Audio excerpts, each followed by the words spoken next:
Este es el cuento más aterrador que he leído en mi vida.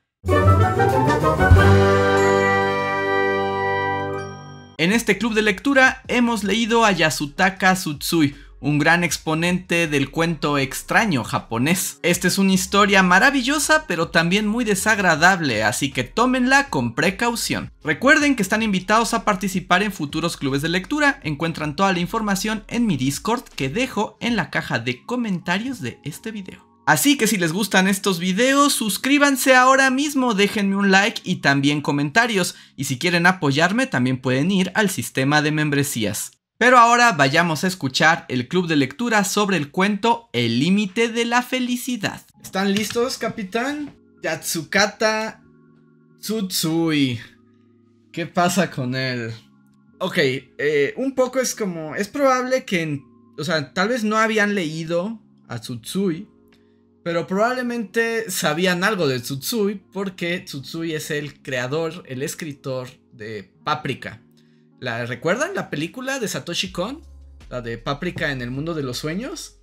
Pues Tsutsui es el escritor. O sea, esa película de Satoshi Kon está basada en un libro, en una novela que se llama Paprika, que está escrita por Tsutsui, que es como su obra más conocida.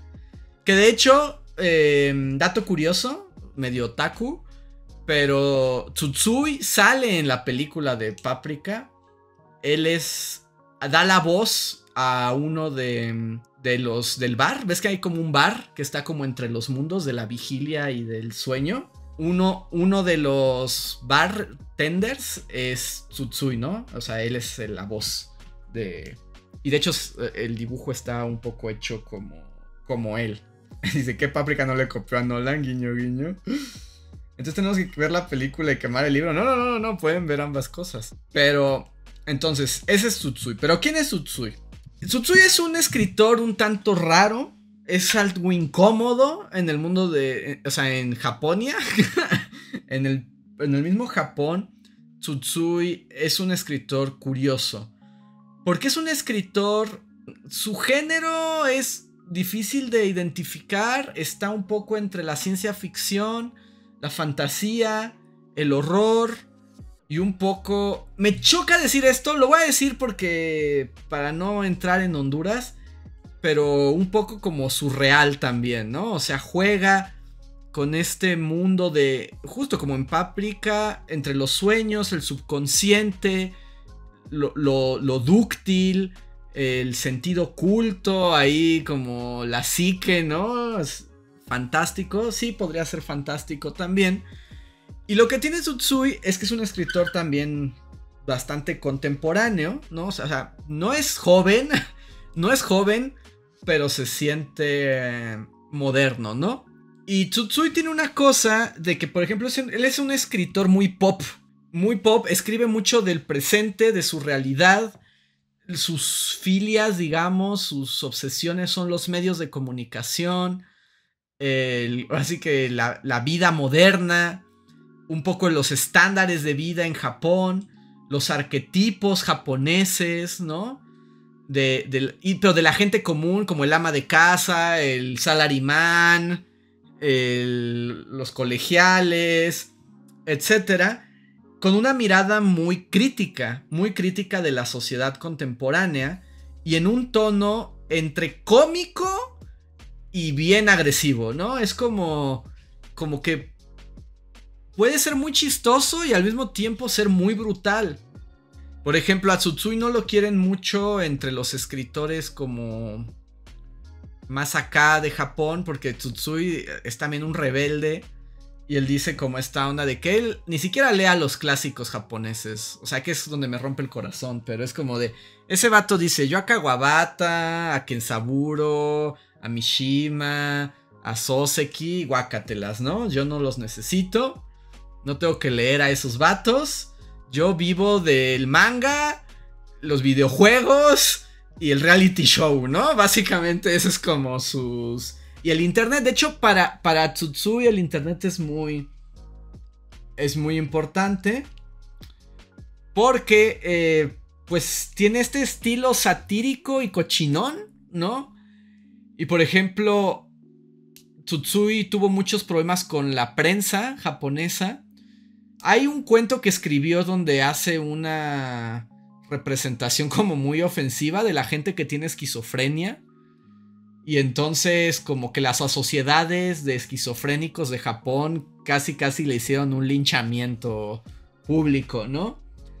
Fue tan fuerte en Japón este asunto que Tsutsui dejó de escribir muchos años porque lo dejaron de publicar, ¿no? Por esa polémica que tuvo. Y luego llegó el internet. Y entonces Tsutsui se dio cuenta que en el internet podía decir lo que él quisiera y odiar a todo el mundo.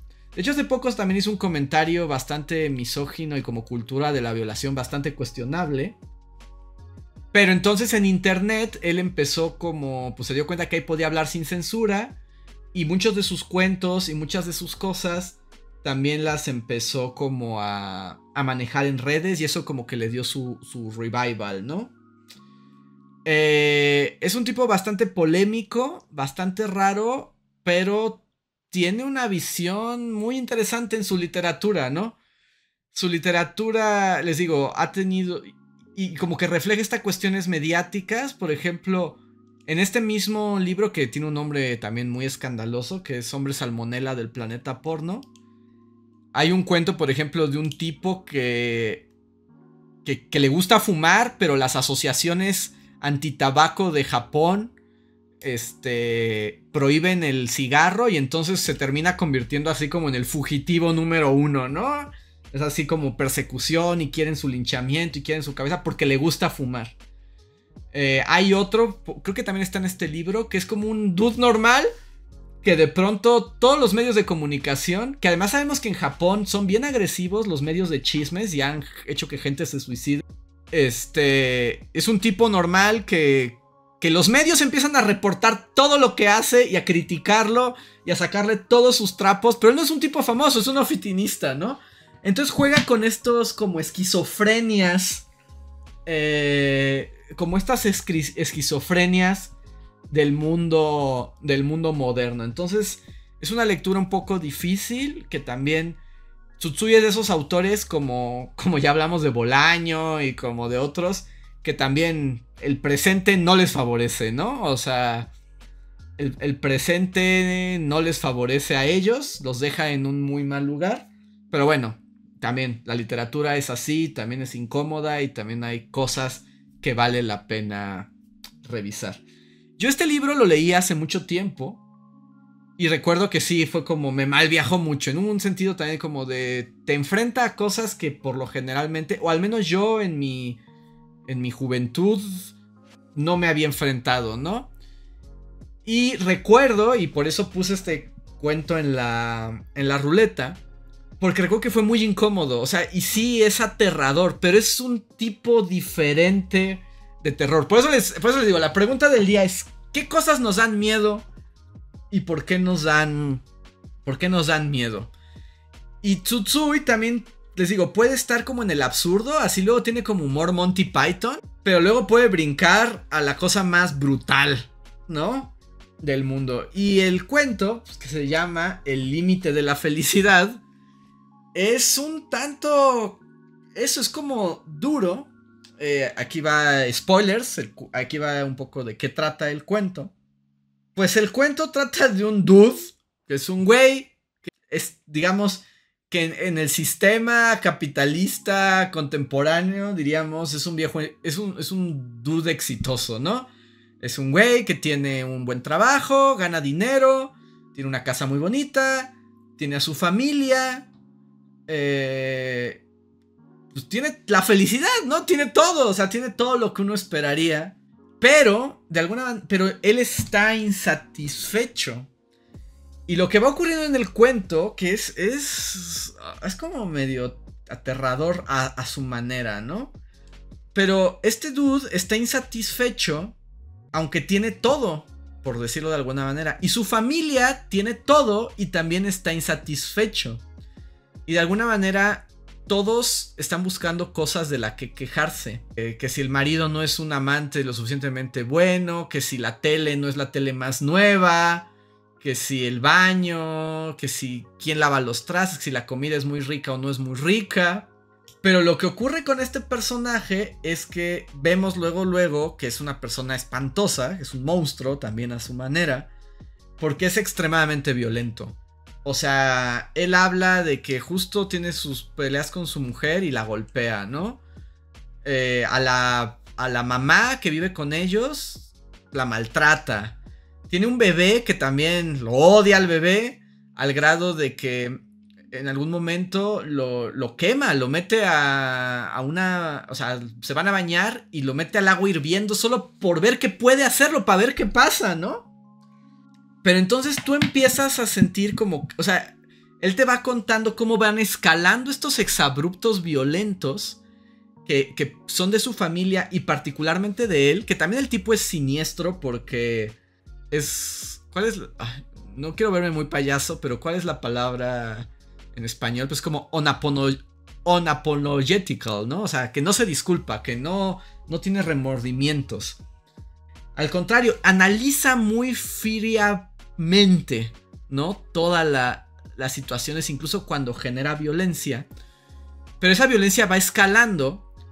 Pero digamos, donde el cuento empieza a tomar su giro, es que te das cuenta que esta violencia no es solo particular de él, sino que de alguna manera se está contagiando. Ándale, es como el vato de American Psycho, ándale, un poco por ahí. Pero te das dando cuenta que esa violencia y cínica, esa cínica violencia, no solamente es de él, sino como que está brotando en la sociedad. Y entonces, primero es como un flash muy ambiguo de la televisión, que empieza a hablar como de... como que cada vez hay más asesinatos, hay más golpes, hay más violencia de gente normal, ¿no? Y luego él tiene un momento con su esposa después de una golpiza. Deciden que hay que comprar la tele más nueva de las teles, ¿no? Y entonces el vato va al banco, está esperando ahí y hay un niño que está llorando, ¿no? Hay como un bebé que está llora y llora y llora, como todos, ¿no? O sea, todos nos ha pasado que hay un bebé llorando y es como, ay, ya, no puede ser que callen al bebé. Pero de repente él se queda como observando a la madre del bebé. El bebé anda dando ahí como vueltas y anda tirando cosas. Tira un cenicero. Y en un como giro así como de completamente fuera de proporción, la mamá del bebé se para así, deshecha, con la cara transformada de odio, y agarra el cenicero y machaca al bebé con el cenicero. Y uno se queda así como... ¿What? ¿What? En una escena terriblemente violenta, también hay que decir. También por eso entiendo por qué este cuento no lo permitieron a menores de 18 años. También lo comprendo. Es muy violento. Y aquí lo que da miedo es esa violencia, ¿no? O sea, en un inicio hay una gran violencia, este acto. Y además el vato, que ya sabemos que es horrible, observa todo con indolentemente, ¿no? Así como de... Pues mira, sí, guácala el bebé, mira, está matando a su hijo. Qué cosas, ¿no? Chale, bueno, ya me toca a mí, voy por mi dinero para comprarme mi tele. Y ahí hay como toda una reflexión también en torno a los límites de la felicidad, ¿no? Y la pregunta que plantea Tsutsui en este cuento es... ¿qué pasa cuando somos demasiado felices? Es decir, ¿qué pasa cuando lo tenemos todo? Cuando nuestras expectativas están cubiertas, cuando parece que también nos volvemos superficiales, ¿no? Ante el placer banal de la vida cotidiana. Y así queda como una escena muy brutal. Regresa a su casa y están viendo que cada vez también hay más violencia. O sea, como que la sociedad se empieza a matar entre ellos y al parecer... sin ninguna razón. Es más, parecería que los casos de violencia se detonan ante cosas que nos generan felicidad, como llegar a tu casa con tu esposa, ver a tu bebé. Eso es como lo que triggerea estas situaciones escalofriantes. Y entonces llegan a un punto en que deciden como de vámonos a la playa para descansar, para salir de la locura de la ciudad. Todo está poniendo aquí muy intenso. Vámonos, la carretera, otra vez, Los dos cuentos también comparten la carretera como un escenario, que también habría para reflexionar en torno a ello. Se van, pero se dan cuenta como que toda la ciudad también está hacia la playa, ¿no? Se quedan en un embotellamiento tan terrible que de plano los coches así casi destruyen y paralizan un pueblo. Pero ellos siguen como en esta onda de tenemos que llegar a la playa, es lo que sigue, ¿no? Tenemos que liberarnos de esto, el calor, la multitud. Ah, sí, también eso, Oso. El hechicero ni se inmuta, gracias Luis. También es cierto lo que dice Oso. También empieza porque le dan días libres. O sea, al vato le dan días libres. Y el vato odia tanto su vida y odia tanto todo que se empieza a volver loco porque ya no soporta tener tiempo libre en su casa perfecta, con su familia perfecta. Los aborrece. Entonces como vámonos de vacaciones. Y entonces llega un punto en que ya los coches no se mueven. Y aquí es donde se empieza a volver como medio surrealista y medio buñuelesco también. Es como entre Buñuel, Junjiito. Es una cosa ahí creepy. La gente se empieza a bajar de sus coches y empiezan a caminar hacia el mar. Y Malcolm, sí, Malcolm también. Y Cortázar, que yo insisto que Malcolm le robó ese episodio al cuento de Cortázar de la carretera. Exacto, entonces como Mecánica Nacional / Ángel Exterminador. Y el vato desprecia a todos los que están a su alrededor por hacer lo mismo que él hace, ¿no? Que es insistir en avanzar, en avanzar, en avanzar. Al grado en que esto se convierte en otra cosa que a mí me parece pesadillesca. No sé a ustedes, o sea, pero la sola idea me causa escalofríos de estar atrapado en una multitud. Llega un punto en que hay tanta gente que ya no hay manera de volver, no hay manera de moverse. Son cuerpos humanos uno tras otro, tras otro, tras otro, en una peregrinación como monstruosa en la que ya no puedes escapar, ¿no? La multitud da mucho miedo, pero al mismo tiempo es una multitud que no es una comunidad, ¿no? Están todos muy solos. Es como ir a Correo Mayor en Navidad. Si vas a Correo Mayor en el centro histórico de la Ciudad de México en Navidad, es básicamente lo que se siente en este cuento. Y empieza esta marcha. Esta marcha que el narrador, justo como Lemmings, ¿no? Con estos animalillos que de repente, cuando hay mucha población, se suicidan y se arrojan por los acantilados. Así van, avanzando hacia el mar, hacia la playa. O sea, sí llegan a la playa. Y el asunto es que va viendo cómo la gente se empieza, o sea, en esta marcha, que además es como mindless, ¿no? O sea, ya nadie puede detenerla, pero nadie le está buscando. No hay un propósito más que seguir caminando. Y todos van caminando hacia el mar, ¿no? Hacia el mar y se van pisando. Llega un punto en que ya se van atropellando, se separan. Y el cuate, el narrador, sigue siendo indolente, ¿no? O sea, por un momento pierde a su esposa y a su madre y le vale gorro. Es como ya están perdidas, va. Y trae al niño en la mano, ¿no? Y siguen avanzando y luego se dan cuenta que se están metiendo al mar, pero no, o sea, hay tanta gente que no pueden dejar de caminar hacia el mar.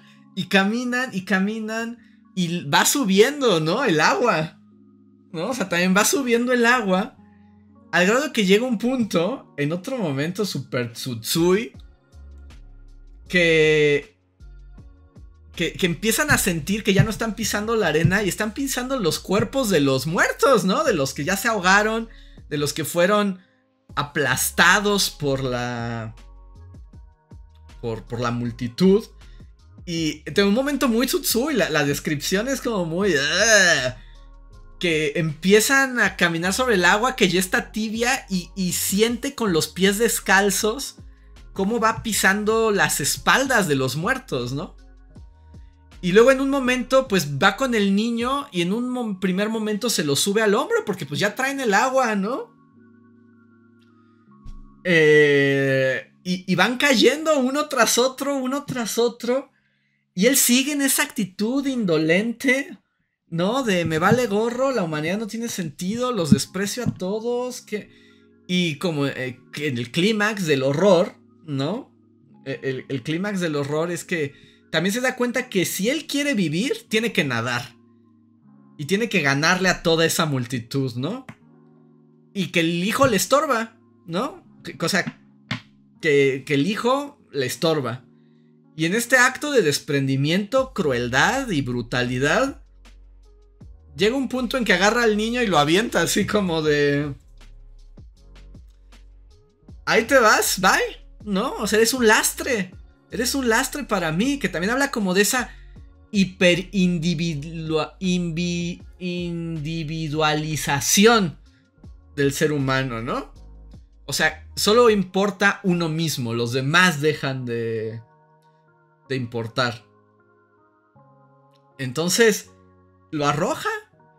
Y el cuento también es muy brutal en ese momento en que lo arroja, está ya en el mar, los cuerpos flotando, y el vato dice, pues lo que me queda es nadar, y nadar hacia el horizonte y ser libre, ¿no? También hay como una sensación, una necesidad, dice la fantasía de todo panista neoliberal, sí, también, ¿no? Y es como ser libre, sin ataduras de nada, pero que la sociedad se fastidie, todo esto fue un engaño, y somos horribles, y no merece nada, y voy a nadar hacia el horizonte, tal vez no llegue, tal vez sí llegue, pero si voy a llegar, va a ser porque arrojé a mi niño chiquito al vacío de la muerte. No sé qué les parezca a ustedes, o sea, esto se puede interpretar de muchas maneras. Exacto, Terartes, vería Drive y diría soy ese. Todo es horrible en este cuento, o sea, a eso me refiero, que este es otro tipo de terror. En este cuento todo es horrible. Cada segundo es una pesadilla, una violencia y un mundo en el que no quieres existir, ¿no? Es devastador, es violento, es vacío, es injusto, ¿no? Entonces, eso es otro tipo de horror. No es tanto como de miedo de ¡ay, ahí viene el monstruo! Sino como de asco, como de hartazgo, ¿no? Como de abandonar la humanidad, ¿no? Como de abandonar lo humano en esta crisis absoluta. Y Tsutsui es Tsutsui. Y eso, no sé qué opinen ustedes, qué les parezca a ustedes, es otro tipo de horror, ¿no? O sea, es un cuento horrible, es un cuento de horror. No sé si diría de terror, ¿no? Tal vez el otro era más de miedo, el otro era más terrorífico, pero este es el horror, ¿no? No hay por dónde defender este cuento, es horrible, me encanta, ¿no? O sea, me parece un muy buen cuento en ese aspecto, porque sí genera todas estas emociones, pero es muy feo. Es muy feo todo lo que ocurre, ¿no? Dice Terartes, es terror porque lo siento más cercano. Hay mucho ruido, dice, me parece interesante cómo la felicidad se vuelve algo aterrador cuando muchas veces es algo que se desea alcanzar. Y sí, ahí está, ¿no? El límite de la felicidad. ¿Hasta dónde llega? Y un poco, también hay un elemento sobrenatural, ¿no? Que es como la sociedad suicidándose de alguna manera, ¿no? Es que abandonando su sentido y suicidándose porque tal vez, o sea, insisto, es como tal vez somos demasiado felices, ¿no? Tal vez ya todo está tan dado que el sentido se vacía y lo que queda es el suicidio social, ¿no? El suicidio social con todo lo que eso implica. Pero vamos a unos comerciales, los que no tengan suscripción, no se espanten, no se vayan. Después de los comerciales les toca a ustedes. Los leo a ustedes. Y ahorita lo comentamos. Los que tienen suscripción, nos quedamos aquí a cotorrear unos cuantos minutos en lo que todos los demás vuelvan de los comerciales. Pero entonces no se vayan. Ahorita les toca a ustedes. Gustavo ya levantó la mano, quiere ser el que pase primero. De todos modos también comenten en el chat. Ahorita los voy a leer. Pero Tsutsui, qué horror, qué miedo. La falsa tortuga, hola, dice, aplauso, estuvo bien rifado el resumen, muchas gracias. Dice Zapato, la neta sí me hizo sentir como vivimos en una sociedad. Mercurión dice, chale, yo estaba por dormir, ahora tendré que verme unos capítulos de My Little Pony para reparar el daño que me hiciste, Doc. Ya sé, es doloroso, ¿no? Sí es feo cuando uno queda como atrapado así en el horror del cuento. Dice, llamen a Dios el cuento. Hay mucho ruido, dice... ya lo leí. Mercurión dice, si el autor no fuera desagradable me gustaría más el libro. Tecolo te dice, pues me encantó leerlo y pues es el hartazgo total de la vida consumista, ya nada es sacro, nada se siente genuino. La falsa tortuga dice, yo leí este cuento en el metro, banda, nunca volví a ser la misma. Es cierto, si lees esto dentro de una multitud, no puedes volver a ser el mismo, ¿no? Algo se rompe dentro de ti. Dice, ya podemos decir que es culpa del capitalismo. Ya es legal, Terartes, ya podemos hablar. De hecho, o sea, sí, este cuento también es una crítica al capitalismo, claramente, ¿no? O sea, es una crítica al sistema. Lo que dejan pasar a los demás. ¿Cuál es su fruta favorita? Jaja, mi fruta favorita, el melón. El melón. Dice, o te vas a caer, capitalismo. Sus opiniones. El primero que levantó la mano fue Gustavo. ¿Quieres escribir algo, Gustavo? Porque no mandaste nada, ¿no? Y Cal, muchas gracias por la suscripción. Bienvenido o bienvenida. Muchísimas gracias. Bienvenido al club de lectura de Dulcamara. Big Roses, ok. A ver, entonces... Ok, en lo que lo escribe Gustavo... voy a leer el de Big Roses. Que además fue el primero, así como... Fue el primero en mandar su tarea. A ver. Dice... El límite de la felicidad. El cuento aborda la búsqueda de la felicidad a través de una crítica implícita que, aunque se centra en la ciudad japonesa, logra reflejar inquietudes universales sobre la naturaleza humana y la estructura social. A través de su narrativa, Tsutsui analiza diversas manifestaciones de una felicidad superficial y efímera encarnada en los deseos y las ilusiones de los personajes, que terminan atrapados en un ciclo insaciable de ambiciones y decepciones. La primera forma de felicidad es la satisfacción hedonista, inducida por factores extremos, como en este caso una revista que incita a las lectoras a comparar sus vidas con estándares. Esta fuente de felicidad resulta manipulable, pasajera, ya que responde a parámetros impuestos más que una verdadera realización. El siguiente es la familia, que ocupa un lugar central en el desarrollo del protagonista. Sin embargo, el personaje exhibe un marcado desapego emocional. Este desinterés revela una incapacidad para valorar las relaciones cercanas y comprender el valor de la felicidad. Para él, esta felicidad está construida sobre ideales abstractos y sofisticados, y no en ideas baratas y simples que él desprecia. Otra manifestación de felicidad explorada es la material, basada en la acumulación de bienes. Sin embargo, incluso la logra... Otra vez, el capitalismo, amigos, el capitalismo es el problema. El punto de inflexión del cuento ocurre en el banco, una escena que con rapidez y precisión Tsutsui transforma en una experiencia de desconcierto y vacío mental, reflejando cómo se detienen los procesos racionales en situaciones de crisis. Desde la perspectiva del protagonista, lo que debería ser un momento de shock se convierte en experiencia ególatra. Esta escena anticipa lo que ocurrirá. A partir de aquí, el cuento da otro giro, abandonando lo narrativo realista por una idea metafórica, con una transformación de lo que parecía ser un mundo paradisíaco y pacífico, representado por la playa. Aquí Tsutsui hace una comparación incisiva entre el ideal de la felicidad y la dura realidad, en la que aquello que debía brindar paz termina siendo una fuente de desesperación. En esta fase de la historia, la playa, un símbolo de serenidad, se convierte en un campo de batalla donde todos persiguen una felicidad ilusoria. El ambiente de paz pronto se transforma en una competencia despiadada que consume a cada individuo. Quienes, impulsados por su ambición, están dispuestos a sacrificar a quienes los rodean. En este modo, el autor critica la visión de la felicidad como un objeto competitivo y egoísta e inalcanzable que devora la energía y el tiempo humano. Les digo, otra vez la individualidad, ¿no? Aquí ya es manifiesta y salvaje. Dice, algo que noté y que me agrada hacer ver es el significado de los nombres que ponen los autores japoneses. Aquí nadie tiene nombre, tal vez para darle un aspecto general y sentirse identificado. El único es el niño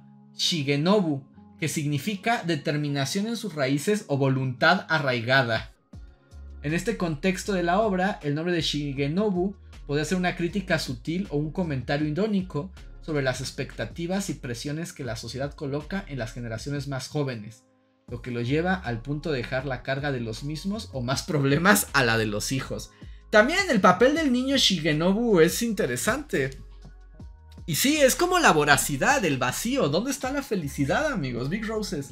Como lo ha dicho Big Roses. A ver, ¿quién más juega? Otto dice, ¿cómo sabe cuándo salen los comerciales? Porque aquí me avisa Otto.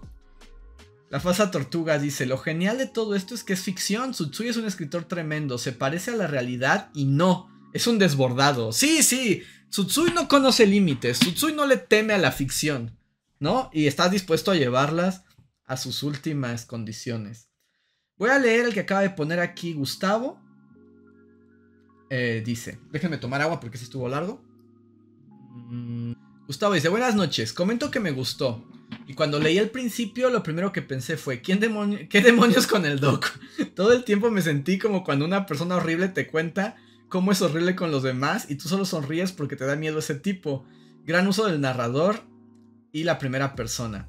Además, el cuento está inspirado en Latinoamérica y la clase media, o Latinoamérica se parece a Japón. Siento que todo lo que narra puede pasar acá. Por otra parte, lo que más me dio miedo fue cuando se queda indiferente cuando matan al niño y se justifica este fragmento en específico. Cita. ¿Por qué te limitaste a sentarte y verlo todo en forma pasiva? Cierro cita. Me pregunté a mí mismo. No es que me mantuviera indiferente, protesté como respuesta. No, simplemente es que me quedé atónito con todo lo que pasó. Yo no soy como los demás, estoy seguro que no lo soy. No, continúa la cita. Parte 3. Siento que gran parte de nosotros hay algo similar. A lo mejor no hasta ese punto, pero sí pasa. Y ya, lo del mar puede tener una buena interpretación, pero no estoy en condiciones mentales para decir algo. En resumen, me gustó y me voy a aventar todo el libro. Gracias por la recomendación. Es muy mal viajador. Tsutsui es mal viajador, pero también es como... te pone a pensar, ¿no? O sea... ¿y en qué momento hace este juego? O sea... lo marcaron todos ahorita con sus comentarios. O sea, sí es muy violento, pero parece realista. Y de pronto, clic, lo ajusta y se desborda hacia Somos Lemmings, hacia el suicidio social, ¿no? Y que revela también parte de nosotros mismos, ¿no? Wolf quiere pasar. Ok, voy a leer la opinión de Wolf. Es esta. Wolf dice... esta lectura me hizo pensar en el temor a lo cotidiano, algo tan cotidiano que a veces ni lo pensamos. ¿En verdad somos felices?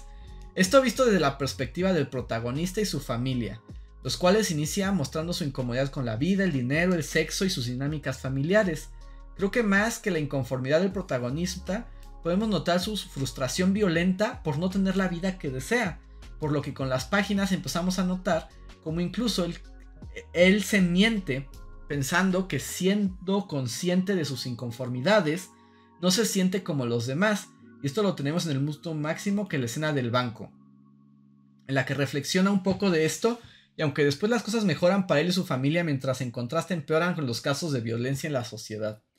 La parte de la playa me parece casi metafórica, el cómo todas esas personas buscando llegar a un destino satisfactorio solo se topan con la incomodidad, el pesar y más adelante el horror de empezar a caminar sobre otros que tenían el mismo fin de satisfacción.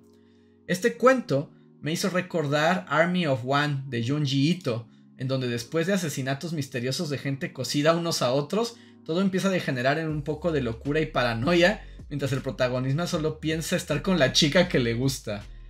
Sí, o sea, sí se junta con Junji Ito acá Tsutsui, ¿no? O sea, sí están como conectados. Es ese absurdo, es el vacío. Y es una onda muy japonesa, porque podemos todos estar en sociedad, en normas, en nuestra felicidad y en nuestra cotidianidad, pero en la oscuridad y el vacío que traemos dentro y que refleja nuestro verdadero ser es un abismo, ¿no? Dice Sheldon. Vamos a escuchar a Sheldon. Ahí va Sheldon. Sí, bastante. Sí generó miedo en mí porque sí dije, ay diablos, yo de bueno, me gusta ir a la playa y me gusta ir con mis sobrinos, pero después de escuchar todo, la narrativa del calor y todo, fue como de, el team frío odiaría este cuento, la verdad, pinche calor horrible. Y yo dije, diablos, quiero parar de leer esto. Por el simple hecho de que yo evidentemente estaba sudando. Estaba sudando del puto calor y me estaba poniendo muy incómodo. Pero al final, me pareció un buen cuento.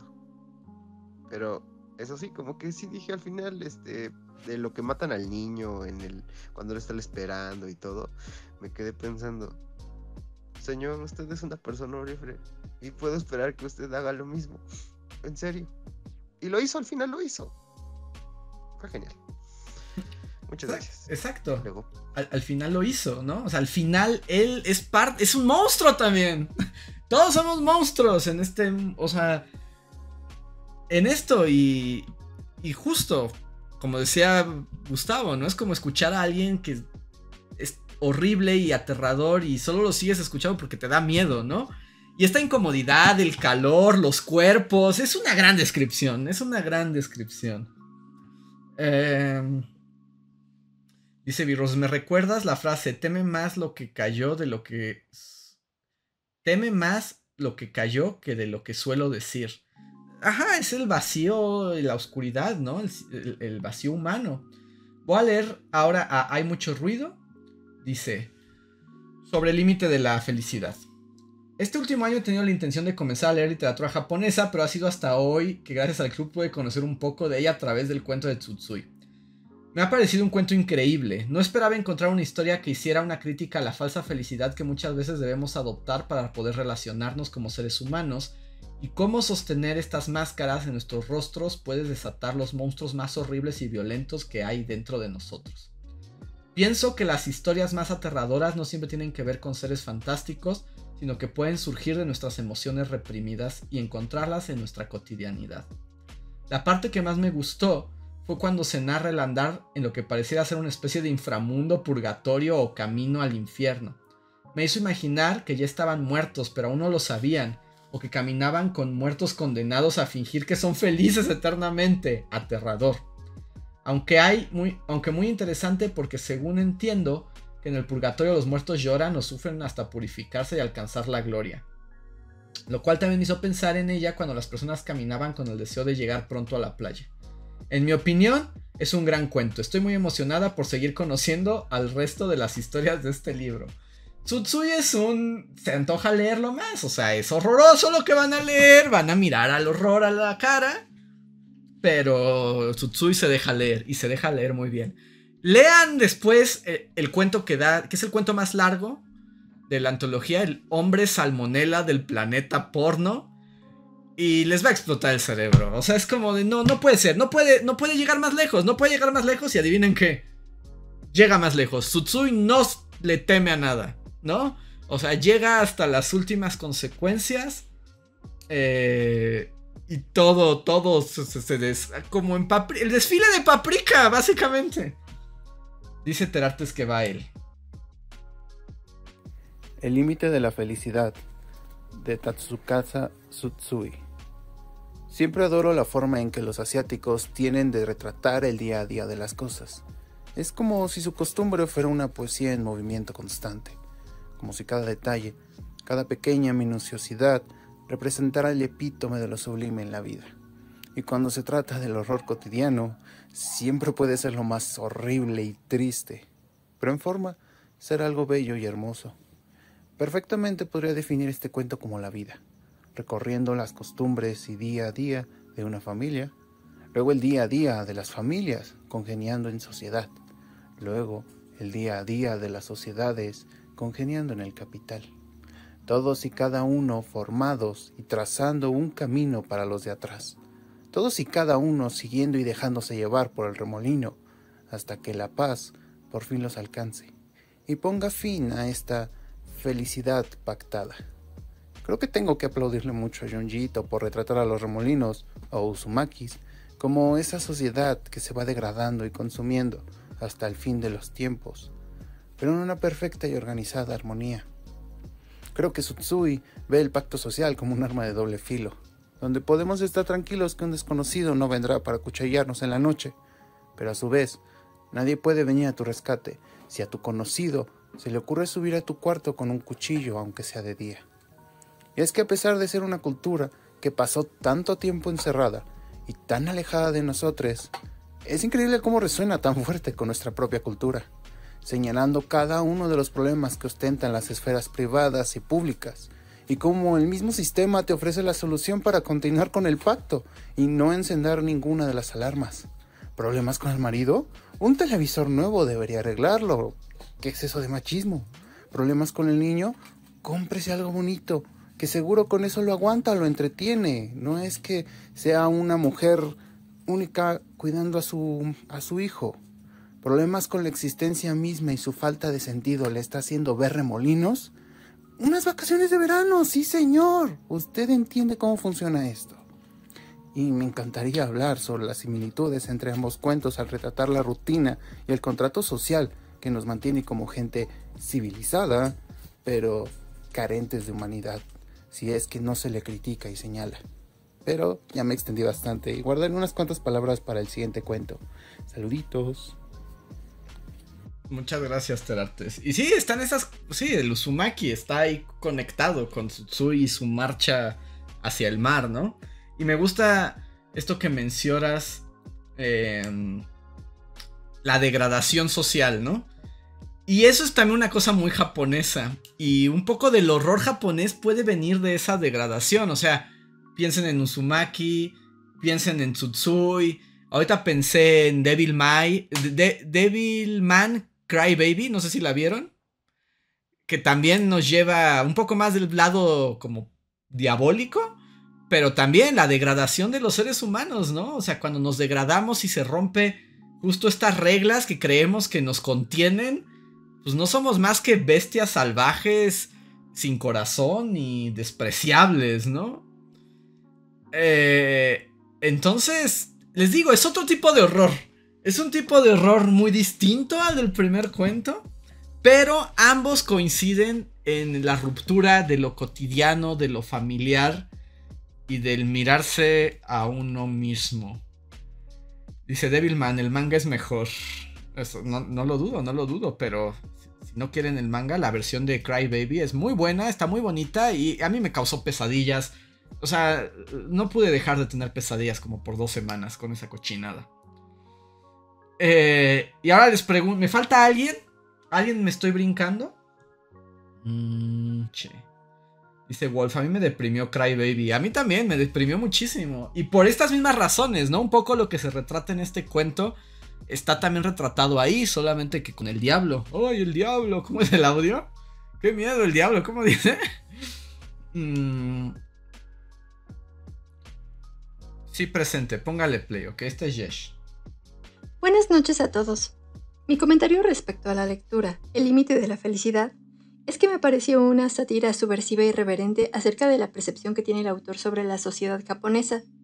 Las formas explícitas en las que impera la redacción de Tsutsui, la violencia, la misoginia, el ecocidio, me parecen una forma hiperbólica de llamar la atención del lector para llevarlo a una reflexión acerca de qué es realmente la felicidad, a través de sensaciones que experimenta el lector al leer las palabras que describen de la forma más grotesca posible situaciones que evocan sensaciones que en verdad erizan la piel. Nunca había experimentado con este tipo de lectura. Agradezco por abrir una ventana a lo desconocido. Gracias, Jess. Y una ventana al desconocido y al horror. Pero sí, a mí sí me da piel de gallina la parte de pisar cabezas y pisar espaldas mojadas en agua tibia, ¿no? O sea, sí, me genera hasta una reacción física. Pero el cuento, vamos a tener en 2... ¿Qué les pareció? ¿Qué dicen? Yo digo que sí, ¿no? Sí es de horror. O sea, sí es spooky cuento. O sea, sí cumple. ¿Qué dicen? Pongan sus emojis más aterradores para manifestar si están de acuerdo con que este cuento cumple las... cumple las condiciones de aterrorizarnos. Yo creo que sí. ¿Se malviajaron? Eso era lo que Tsutsui esperaba. Y Y es lo que pasó. Es lo que pasó. Dice Gustavo, yo digo que no fue muy spooky, o sea, solo describe la realidad, jaja. También podríamos ver. Pero qué más aterradora que la realidad. O sea, no hay nada más miedo que la gente. O sea, que la gente real, ¿no? O sea, ese es el origen de todos nuestros miedos.